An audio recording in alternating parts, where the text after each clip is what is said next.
Hello, my name is Tyler White with Survivopedia. Today I'm going to talk to you a little bit about the Survival MD book, What to Do When There Is No Doctor.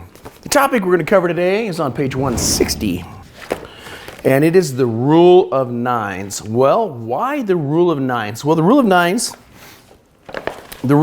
is a guideline that gives you the ability to figure out to what extent has a burn affected the body. The skin, being the largest organ on the body, is important for a multitude of reasons. One, and strangely one of its most important functions, is temperature regulation. Giving the body's ability to sweat and regulate the temperature is extremely important, especially when it comes to rehabilitation after an injury.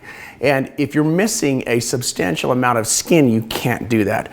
Clearly, a little more obviously, the skin is a biological barrier that keeps contaminants from eating you, right? And from destroying your internal organs. Yeast, microbes, bacteria, viruses, those types of things.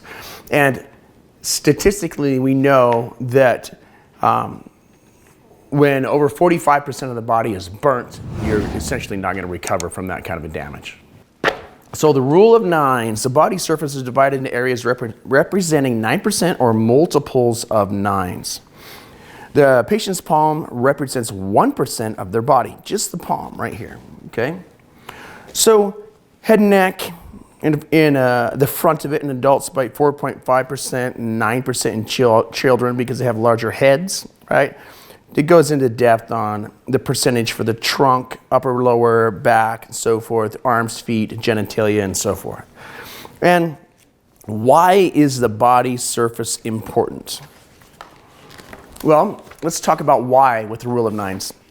With burns on over 45% of their body, even under the current treatment conditions, this means people at a hospital getting active treatment, patients die because they lose a lot of fluids due to the deficit of skin, and that's why the bigger the burn area, the better they need to be hydrated. That's kind of important to remember, to keep them hydrated.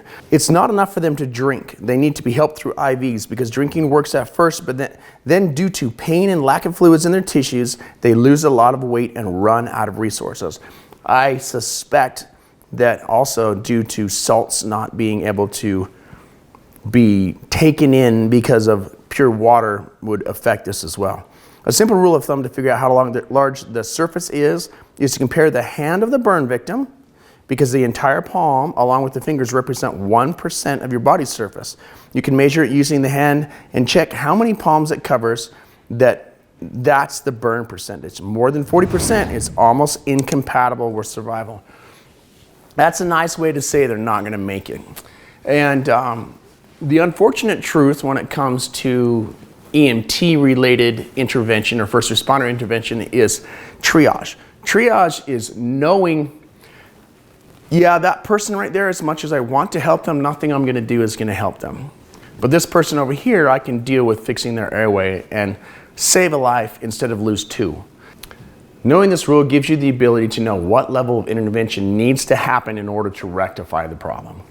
All right, hopefully this is valuable to you. It's in the Survival MD book, What to Do When There Is No Doctor. If you're interested in this, go check it out. And thank you for watching.